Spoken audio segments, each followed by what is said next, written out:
3வது அதிகாரம் 24வது வசனத்துல நம்ம அதை ஒப்பற்ற தேவன். யாத்திராகமம் 34வது அதிகாரம் 10வது வசனத்துல சொல்றாரு. யாத்திராகமம் 34:10 வாசிங்க.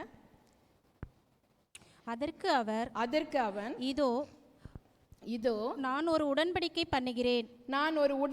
பண்ணுகிறேன் பூமி எங்கும் எந்த ஜாதிகளிடத்திலும் செய்யப்படாத அதிசயத்தை உன் ஜனங்கள் எல்லாருக்கும் முன்பாகவும் செய்வேன். எல்லாரும் இந்த வசனத்தை திருப்புங்க. யாத்திராகமம் 34:10. எவ்வளவு ஒரு நல்ல வார்த்தை பாருங்க. அதற்கு அவர், இதோ நான் ஒரு உடன்படிக்கை பண்ணுகிறேன், பூமி எங்கும் எந்த ஜாதிகளிடத்திலும் செய்யப்படாத அதிசயங்களை உன் ஜனங்கள் எல்லாருக்கும் முன்பாகவும் செய்வேன். உன்னோடே கூட இருக்கிற ஜனங்கள் எல்லாரும் கர்த்தருடைய செய்கைகளை காண்பார்கள். உன்னோடே கூட இருந்து நான் செய்யும் காரியம் பயங்கரமாய் இருக்கும். அல்லேலூயா. பூமி எங்கும் ஒரு ஜாதியினிடத்திலும் செய்யப்படாத அதிசயங்களை உன் ஜனங்கள் எல்லாருக்கும் முன்பாகவும் நான் உனக்கு செய்வேன் சொல்றார். ஆமேன். இந்த வார்த்தை அப்படி உள்வாங்கி ஆமேன் சொல்லுங்க. என் குடும்பத்துல வேற யாருக்கும் நடக்காததை ஏசப்பா எனக்கு செய்வாங்க. என் தேசத்துல நான் வேலை பார்க்குற இடத்துல வேற யாருக்கும் நடக்காத ஒன்று ஏசப்பா எனக்கு செய்வாங்க. என் சபையில வேற யாருக்கும் நடக்காத ஒன்று ஏசப்பா எனக்கு செய்வாங்க. இந்த பூமி எங்கும் வேற எந்த ஜாதிக்கும் நடக்காத ஒரு அதிசயத்தை நான் உனக்கு செய்வேன் சொல்றார். உன் ஜனங்கள் எல்லாருக்கும் முன்பாகவும் தனியா கூப்பிட்டுட்டு செய்ய மாட்டார். அதான் நம்ம சர்ச்சுக்கு இங்க வரும்போது பாஸ்டர் சொன்னாங்க, பிரதிஷ்டெல்லாம் வைக்க கூடாதுமா, நம்ம சத்தம் இல்லாமல் போகணும். ஜூலை 20 சண்டே வருது. யதார்த்தமாக பேசிட்டு இருக்கும்போது சொன்னாங்க, 20 ஒரு டேட் ஃபிக்ஸ் பண்ணாதான் நம்ம அதுக்குள்ளே போக முடியும்னு சொல்லிட்டு கலண்டரில் பார்த்தா ஜூலை 20 சண்டே. அப்போ உடனே சொன்னாங்க, பாஸ்டரை கூப்பிட்டு ஃபஸ்ட்டாக சர்ச்சுக்கு போகிறோம்ல, பாஸ்டரை கூப்பிட்டுட்டு நம்ம என்ன பண்ணுவோம், மெசேஜுக்கு பாஸ்டர் கூப்பிட்டு நம்ம உள்ளே போயிடலான்னு சொன்னாங்க. யாருக்குமே தெரியாமல் போகலான்னு. ஏசப்பா விட்டாரா? பார்த்தீங்களா? வேற எங்கும் செய்யப்படாத ஒன்று. இந்த காரியங்களை எல்லாம் அவ்வளோ அழகாக முடிச்சு நம்ம நினைத்ததற்கும் வேண்டினதற்கும் மேலாக அவ்வளவு அற்புதங்களை ஏசப்பா செஞ்சார். அல்லேலூயா. அநேக கிரகிக்க கூடாத காரியங்களை ஏசப்பா செஞ்சார். சாத்தியமில்லாததை சாத்தியமாக்கினார். இது ஏசப்பா கொடுத்த தீர்க்க தரிசன வார்த்தையில இந்த வார்த்தையும் ஒன்று. யாத்திராகமம் 34:10. வேற எந்த ஜாதிக்கும் செய்யாத அதிசயத்தை சபைக்கு செய்வேன். இது நாங்கள்லாம் ஜெபிச்சுட்டு இருக்கும்போது தீர்க்க தரிசனமா வந்த வார்த்தை. எங்களுக்கு அப்போ இருப்பிடம் தெரியாது. யாத்திராகமம் 34:10 என் கூட வந்து ஜெபிச்சவங்களுக்கு தெரியும். அப்போ நாங்கள் இந்த வார்த்தையெல்லாம் சொல்லி ஜெபிச்சிருக்கோம். வேற எந்த சபைக்கும் செய்யாத காரியத்தை எங்களுக்கு செய்வேன்னு சொல்லியிருக்கிறீங்களே ஏசப்பா, செய்யுங்க. ஏசப்பா அப்படியே செஞ்சாங்க. மறைமுகமாக யாருக்கும் தெரியாமல் வரணும்னு நினச்சோம். நம்மளை ஏசப்பா அப்படி விட்டாங்களா? நம்ம சின்ன பிள்ளைங்கள்லேருந்து பெரியவங்க வரைக்கும் உலகத்துக்கே தெரியுது. அல்லேலூயா.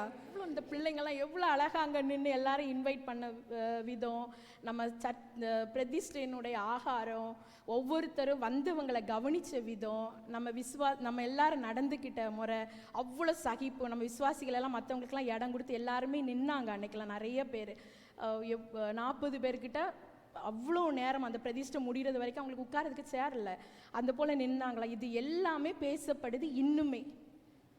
ஆனால் இது ஏசப்பா அவங்க எல்லா ஜனங்களுடைய கண்களுக்கு முன்பாகவும் செய்வேன் சொன்ன தேவன் செஞ்சார். ஆனால் நம்மளுடைய எண்ணங்கள் வேற மாதிரி இருந்தது. ஆனால் கர்த்தர் சொன்னதை அவர் என்ன செய்கிறார்? அவர் அவருடைய செய்கை அவ்வளவாய் நம்முடைய வாழ்க்கையில அதிசயமாக ஆச்சரியமாக இருக்குது. அது வேற ஒருத்தங்கள்னால அப்படி செய்யவே முடியாது. உபாகமம் 32வது அதிகாரம் 10 - 13வது வசனம் வரைக்கும் வாசி. உபாகமம் 32. பாழான நிலத்திலும் ஊளையிடுதலுள்ள வெறுமையான அவாந்தர வெளியிலும் அவர் அவனை கண்டுபிடித்தார். அவனை நடத்தினார். அவனை உணர்த்தினார். அவனை தமது கண்மணியைப் போல காத்தருளினார். கழுகு தன் கூட்டை கலைத்து தன் குஞ்சுகளின் மேல் அசைவாடி தன் செட்டைகளை விரித்து அவைகளை எடுத்து அவைகளை எடுத்து அவைகளை தன் செட்டைகளின் மேல் சுமந்து கொண்டு அவைகளை போகிறது தன் செட்டைகளின் மேல் சுமந்து கொண்டு போகிறது போல கர்த்தர் ஒருவரே அவனை கர்த்தர் வழிநடத்தினார். ஒருவரே அவனை வழி நடத்தினார். அந்நிய தேவன் அவரோட இருந்ததில்லை. அந்நிய தேவன் அவரோட இருந்ததில்லை. இஸ்ரவேல் ஜனங்களை எகிப்துல இருந்து கர்த்தர் வந்து புறப்பட பண்றார் அவரை ஆராதிக்க.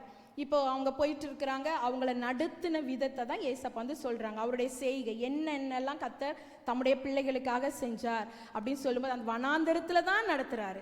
ஆனா வனாந்தரத்திலையும் தூதர்களின் அப்பமாகிய மன்னாவை என்ன செய்யறாரு? புசிக்க கொடுக்கிறார். வனாந்தரத்திலையும் சாப்பாடு சாத்தியமே இல்லை. ஆனா அவருடைய செய்கையினாலே, அவர் எனக்காக செஞ்ச வேலை, அவர் இஸ்ரவேல் ஜனங்களுக்காக செஞ்ச வேலை அவ்வளோ இருக்கு. சாத்தியமில்லை வனாந்தரத்தில். ஆனா வானத்தின் ஆகாரத்தை எங்க சாப்பிட்றாங்க? வனாந்தரத்துல சாப்பிட்றாங்க. தண்ணீர் அவங்களுக்கு கண்மலையில இருந்து சூப்பரான தண்ணீர். அந்த தண்ணிக்கு பெஸ்டா மற்ற நம்ம குடிக்கிற தண்ணீர்லாம் அதுக்கு ஈடாகாது. அவ்வளோ நல்ல தண்ணீரை அவங்களுக்கு கொடுக்குறாங்க. அவங்களுக்கு பகலில் அவங்களை வழிநடத்த மேக ஸ்தம்பம், இரவில் அவர்களை வழிநடத்த அக்னி ஸ்தம்பம். அவ்வளோ அழகா இஸ்ரவேல் ஜனங்களுக்காக கர்த்தர் வேலை செய்கிறார். அதெல்லாம் அப்படி சொல்லிட்டு சொல்றாங்க, கழுகு தன் கூட்டை கலைத்து தன் குஞ்சுகளின் மேல் அசைவாடி தன் செட்டைகளை விரித்து அவைகளை எடுத்து அவைகளை தன் செட்டைகளின் மேல் சுமந்து கொண்டு போகிறது போல கர்த்தர் ஒருவரே அவனை வழி நடத்தினார். இப்போ கழுகு வந்து என்ன பண்ணுமா, அந்த அதனுடைய குஞ்சுகளை பறக்க வைக்கிறதுக்கு அதுக்கு கூட்டை கலைச்சிருமா. கூடு கலைக்கப்பட்ட குஞ்சுகள்லாம் எப்படி இருக்கும்? என்ன செய்யணும்னே தெரியாதுல்ல. கூட்டை கலைச்சா கீழே தான் விழும். பறக்கவும் தெரியாது, பிடிக்கிறதுக்கும் யாருமே இல்லை. கலைச்சது யாரு? அம்மா. அம்மா குருவியோ அம்மா கழுகு தான் கலைச்சிருச்சு. கழுகு தன் கூட்டை கலைச்சி அந்த குஞ்சுகளை என்ன செய்து அதுக்கு மேலே அசைவாடி, இப்போ அந்த குஞ்சுகள்லாம் பயந்து அது அவ்வளோ விரக்தியா எவ்வளவு கஷ்டத்தோட வரும். நம்ம அப்படியே கீழே போய் சாக வேண்டியதான். ஒருவேளை கீழே கல் இருக்கும் குத்தி, இதுதான் இல்லை மண்ணில் விழுந்து. ஏன்னா அவ்வளவு உயரத்தில் கழுகு கூட்ட வச்சிருக்குமா. அங்கேருந்து கலைச்சி விடுதுன்னா அப்போ அது எவ்வளோ ஃபாஸ்ட்டாகவும் வரும். ஆனால் இந்த தாய் கழுகு என்ன பண்ணுமா, அங்கே கலைச்சிட்டு அந்த இதே தான் பார்த்துட்டே இருக்கும். தன் குஞ்சுக்கு மேலேயே அதுக்குனுடைய கண் இருந்துக்கிட்டே இருக்கும். எங்கே வந்து என் பிள்ளைங்க விழ போகிறாங்கன்னு அங்கே வந்து அழகாக என்ன செஞ்சுக்குமா, தாங்கி பிடிச்சிக்குமா. அல்லேலூயா. ஏன்னா ஏன் கூட்ட கலைக்குமா? அது குஞ்சிக்கு பறக்க கற்றுக் கொடுக்கறதற்கு. இப்போ ஏசப்பா அவர் எனக்காக என்னை பறக்க கற்றுக் கொடுக்கறதுக்காக இந்த சூழ்நிலையிலலாம் நான் எப்படி மேற்கொள்ளணும், எப்படி நடக்கணும், நான் எப்படி ஏசப்பாக்காக நிற்கணும், அதற்காக என்னை கற்றுக் கொடுக்கறதற்கு சில நேரம் கூட்ட கலைச்சி. சேஃபாக இருக்கிறோம்ல, எனக்கெல்லாம் ஒரு பிரச்சனை இல்லை, நல்லா நிறையா இருக்குது பணம், நல்ல வீடு, நல்ல பிள்ளைங்க. ஏசப்பா திடீர்னு கூட்ட கலைச்சி விட்டுருவார், பணம் எல்லாம் லாஸ் ஆயிரும். இப்படி இல்லை, நான் உங்களுக்கு புரியுறதுக்காக சொல்கிறேன், தப்பாக நினச்சிக்காதீங்க. எல்லாம் லாஸ் ஆயிரும், பிள்ளைங்கள்லாம் கீழ்ப்பிடிய மாட்டாங்க. இப்போ என்ன செய்யுதுன்னு தெரியல, அப்படியே கீழே வரும்போது போச்சுடா நம்ம வாழ்க்கை, இப்படியே கீழேயே என்ன செஞ்சிச்சு போச்சுன்னு வரும்போது ஏசப்பா என்ன செஞ்சிடுவார், வந்து தூக்கிடுவார். இல்லை, நான் உன்னை போகிறதுக்காக கீழே போய் விழுறதுக்காக உன் கூட்ட கலைக்கலை. அடுத்த வசனத்தில் வாசிக்கிறோம், பூமியில் உள்ள உயர்ந்த ஸ்தானங்களின் மேல் அவனை ஏறி வர பண்ணினார். அல்லேலூயா. இன்னும் மேலே, இன்னும் மேலே, இன்னும் மேலே, இன்னும் மேலே என் பிள்ளைங்க ஆசீர்வாதமாக இருக்கணும்னு கற்றுக் கொடுக்கறதுக்காக, பறக்க வைத்து பறக்கிறதுக்கு கற்றுக் கொடுக்கறதற்காக அவர் எனக்காக வேலை செய்கிறார். அல்லேலூயா. அதனால் இந்த மாதிரி சூழ்நிலைகள்லாம் வரும்போது கர்த்தரே தான் கலைப்பார். யாருமே கஷ்டப்பட்டுறாதீங்க, அதெல்லாம் அப்படியே அக்செப்ட் பண்ணுங்க. ஏசப்பா கூட்ட கலைச்சி விட்டுருக்கீங்க, ஆனால் என்னை எப்படியும் நீங்கள் கீழே போய் டமார்னு விட மாட்டீங்க. அப்படியே கீழேயே போயிட்டு நான் செத்துடவும் மாட்டேன். என்ன செய்வீங்க, இன்னும் நான் மேலே வருவேன். பறக்கிறதுக்கு கற்றுக் கொடுக்குறீங்கப்பா. சில பிள்ளைங்க வா அம்மா சொல்லித்தரேன்னு சொன்னால் வேண்டாம், அது வாழ்நாளெல்லாம் கற்றுக்காதுங்க.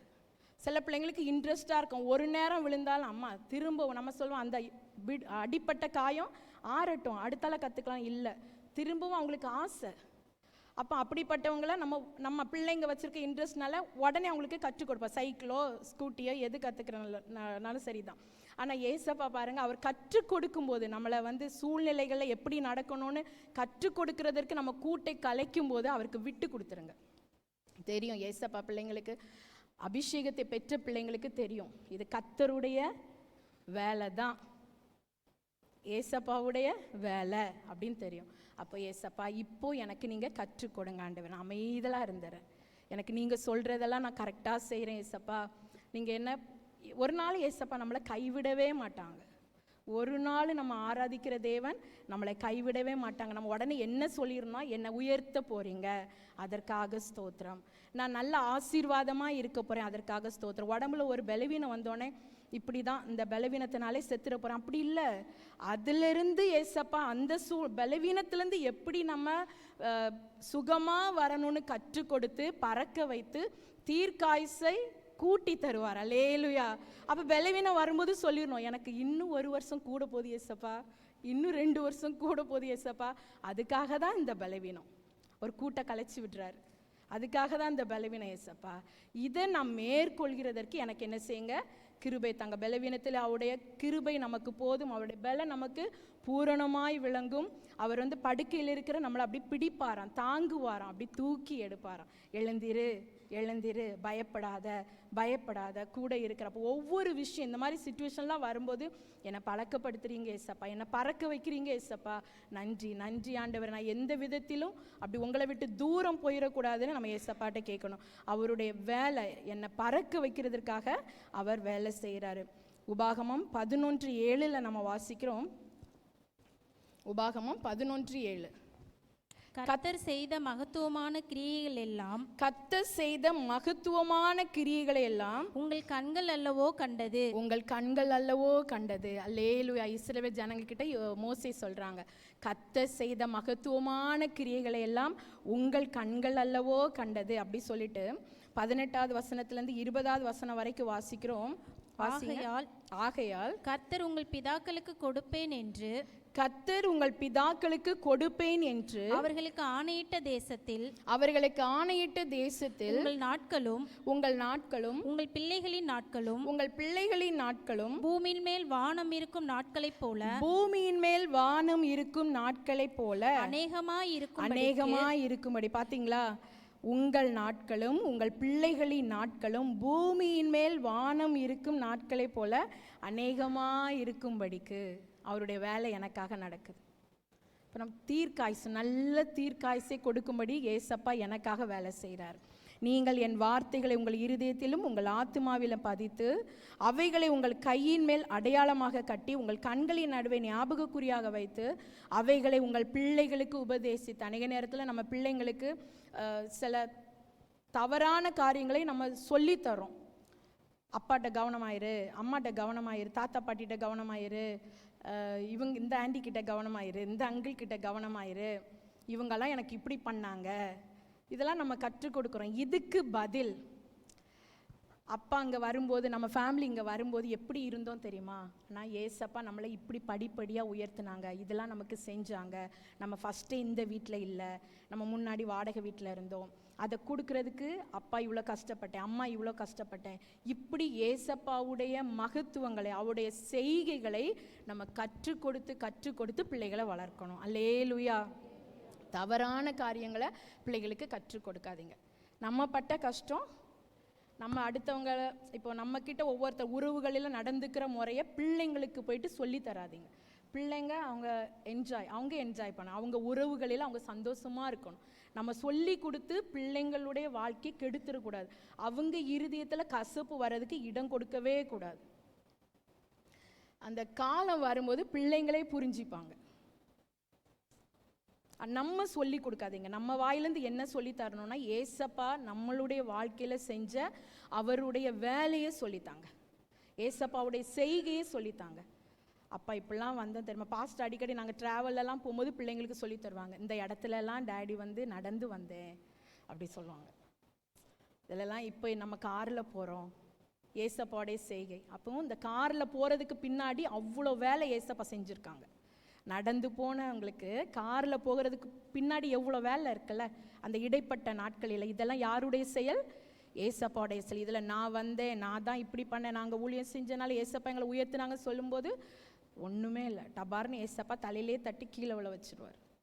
ஏசப்பாவுடைய கிரியையினால், அவருடைய வேலையினால தான் இப்படி இருக்கிறோம். இதெல்லாம் பிள்ளைங்களுக்கு கற்றுக் கொடுக்கணும். இவங்க என்ன இப்படி திட்டினாங்க, அவங்க முகத்திலே பார்க்காத அந்த பெரியம்மா ஃபோன் பண்ணால் என்ன செஞ்சிடக்கூடாது, ஃபோன் கால் அட்டன் பண்ணிடவே கூடாது, அம்மா கையில் என்ன செஞ்சிடாத, கொடுத்துடாத. இப்படியெல்லாம் வஞ்சன்ஸை பிள்ளைங்களுக்கு கற்றுக் கொடுக்காதீங்க. அதெல்லாம் நம்மளுடைய புத்தியை அறிஞ்சு தான் இதெல்லாம் ஏசப்பா எழுதி வச்சுருக்காங்கன்னு நினைக்கிறேன்ல.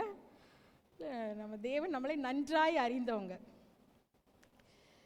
மனுஷனுடைய இருதயங்களை நம்ம வாயில் சொல் பிறவாததற்கு முன்னே அதையெல்லாம் அவர் அறிந்திருக்கிறார். மனுஷனை குறித்து அவர் நன்றாக அறிந்திருந்தபடியால் இவங்க இப்படின்னு அவருக்கு சொல்லி கொடுக்கறதுக்கு அவசியமே இல்லையா. மத்தேயுல நம்ம வாசிக்கிறோம், அல்லேலூயா, இவங்கெல்லாம் இப்படி, ஏசப்பா பேதுரு இப்படி, அவங்க யாரு, பவுல் இப்படி, பிலிப்பு இப்படி, லூக்கா இப்படி, மத்தேயு இப்படின்னு சொல்லிட்டு யாருமே அவருக்கு சொல்லி கொடுக்க தேவையில்லை. ஏன்னா ஒவ்வொருத்தருடைய சிந்தனைகள், எண்ணங்கள், ஒவ்வொருத்தருடைய யோசனைகள், இருதயத்தின் நினைவுகள் எல்லாம் ஏசப்பாக்கு தெரிஞ்சிருந்தது. அவர் நல்ல தேவன். அப்போ அதனால தான் நம்மளுக்கு கற்றுக் கொடுக்க பிள்ளைங்களுக்கு ஏசப்பாவுடைய அந்த வேலையை சொல்லி கொடுங்க.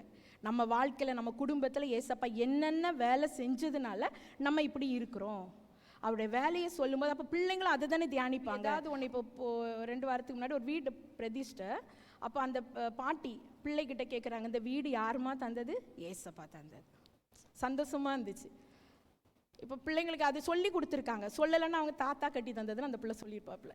ஆனால் அந்த பிள்ளை அப்படி சொல்லலை. இல்லை அப்பா கட்டினது, அம்மா கட்டினது அப்படி சொல்லுவாங்க. ஆனால் அந்த பிள்ளை என்ன சொன்னால், ஏசப்பா கட்டி கொடுத்த வீடு அப்படின்னு சொன்னபோது, அதை இப்படி நம்ம எதை சொல்கிறோமோ அதை தான் பிள்ளைங்க கற்றுக்கொள்வாங்க. அந்த பிள்ளைங்களையும் நம்ம அந்த பாதையிலையும் நம்ம வழி நடத்தணும்.